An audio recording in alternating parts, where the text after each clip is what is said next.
লাগামহীন আক্রমণের মুখে দাঁড়িয়ে লড়াই করছে। আজ ৭৭তম রাজ্য সম্মেলনের মঞ্চে, যে মঞ্চে আমরা আমাদের দেশকে এক রাখার শপথ নিয়েছি, যে সম্মেলনে আমরা আমাদের রাজ্যের গরিব থেকে কর্মরত মানুষের জন্য, শ্রমিকের জন্য, কৃষকের জন্য, বন্ধ কারখানার জমিতে ফিরে কারখানা বানানোর জন্য, সারের কালোবাজারি বন্ধ করার জন্য, বাংলার ছেলেগুলোকে পরিযায়ী শ্রমিক হয়ে পিঠে ব্যাগ নিয়ে ট্রেনে ওয়েটিং টিকিট কেটে নিয়ে এই রাজ্য থেকে দূরে না পাঠিয়ে নিজের বাড়ির সামনে কাজ নেওয়ার জন্য আমাদের এই গোটা পশ্চিমবঙ্গে দুর্নীতির বিরুদ্ধে জানকমূল লড়াই করার জন্য যোগ্য প্রার্থীদের, যোগ্য মাস্টারমশাই দিদিমণিদের যোগ্যতার নিরিখে সবাইকে নিজের চেয়ার ফেরত পাঠিয়ে দেওয়ার জন্য আমরা শপথ গ্রহণ করেছি।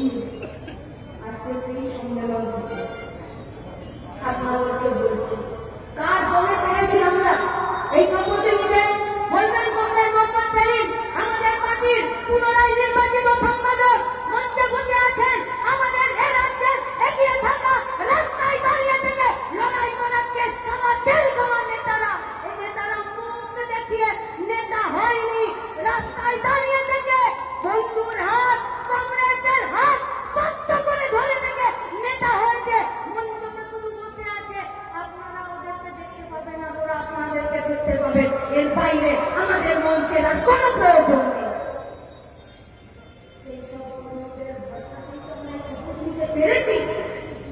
সেই সব সকল কর্মীদেরকে আমরা কথা দিচ্ছি, ২৭তম রাজ্য সম্মেলনের এই মঞ্চ থেকে, প্রকাশ্য সমাবেশের এই মঞ্চ থেকে আপনাদের লড়ে যান, লড়ে যান বুথে, লড়ে যাই আমরা চলুন সবাই নিজের ব্লকে সব দাবি আদায় করার আন্দোলনে জিতে আসার কলে জানিয়ে ব্রিগেডের সমাবেশে ফিরে সামিল হব। কি সমাবেশ দেখেছেন ইনসাফের ব্রিগেডে? তার থেকে বড় সমাবেশ করবো, চ্যালেঞ্জ রইল ওই এলাকার লোক সাথে তো লোক নেই।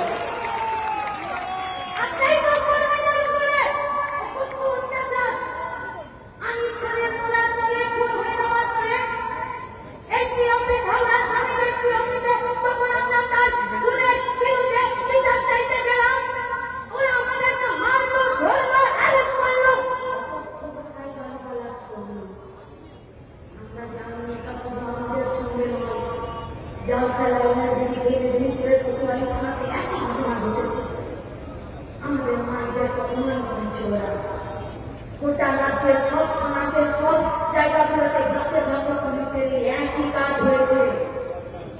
আমরা জানি এই লড়াই করতে গেলে কোমরের জোরটাকে শক্ত করেই লড়তে হয়।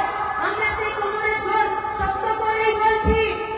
যে সব পুলিশরা ডিউটি কম আর তৃণমূলের দালালি বেশি করছেন, আর থানাগুলোকে তৃণমূলের পার্টি অফিসার ক্লাবে পরিণত করে দিয়েছেন, सुधरे जाओ, सुधरे जाओ, सुधरे जाओ। नहीं तो अगर हम लोग बिगड़ गए तो आपको सुधरने का मौका नहीं मिलेगा।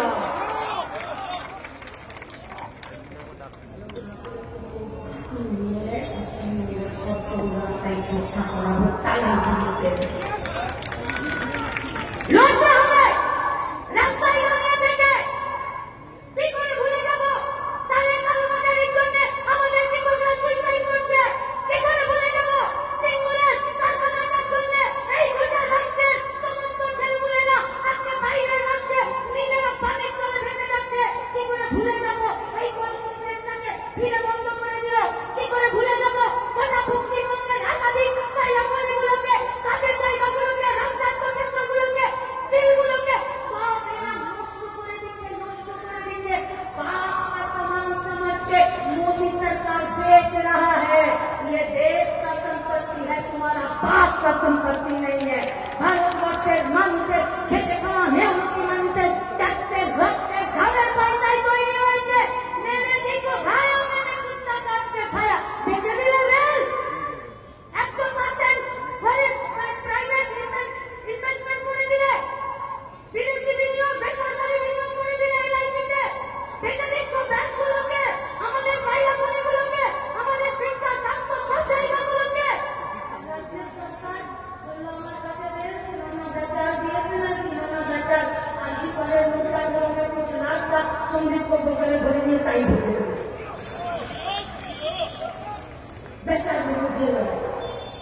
বেকার বিরুদ্ধে লড়াই, সেই লড়াইয়ে নেমেছি। আমার বাবা বলবেন আমাদের পার্টির সম্পাদক কমরেড মোহাম্মদ সেলিম সেই লড়াইয়ের বার্তা নিয়ে নিজের বুথে, নিজের ব্লকে, নিজের ওয়ার্ডে, নিজের পঞ্চায়েতে ফিরবো। আর কথা দিচ্ছি গোটা রাজ্য থেকে আগত প্রতিনিধিরা দার্জিলিং থেকে শুরু করে ঝাড়গ্রাম পর্যন্ত আমরা একই শপথ নিয়েছি। কি শপথ? মাঠ ছেড়ে দেবো না তো? কাঁধে কাঁধে অনেক অনেক অনেক ক্লাস করেছি, চোখের সামনে রেখেছি, মেয়েদেরকে পিটিয়ে মেরেছি। যদি শপথ ছুরি দিয়ে পায়ে পায়ে স্ট্যান্ডিং করে কেটে দিল দেখাতাম আমাদের শরীরটা দার্জিলিং। সালতু সরেন কোথায় গেল শরীরটা? গাজীপুর, মনপুর, প্রত্যেকটা দিন আমাদের অফিস, আমাদের শপথ করে, আমাদের ভিক্টর দেওয়ালি, আমাদের বীর সরকার প্রত্যেকটা খুন করেছে। হয়েছি हम लोगों का कॉमरेड का, हम लोगों का साथियों का लाश। এখন পর্যন্ত রাজি করে ডাক্তারের মেয়েটির কত বিক্ষত চেহারাটা আমাদের সামনে ভাসছে, যেটা আমাদের মনটাকে আমাদের বুকে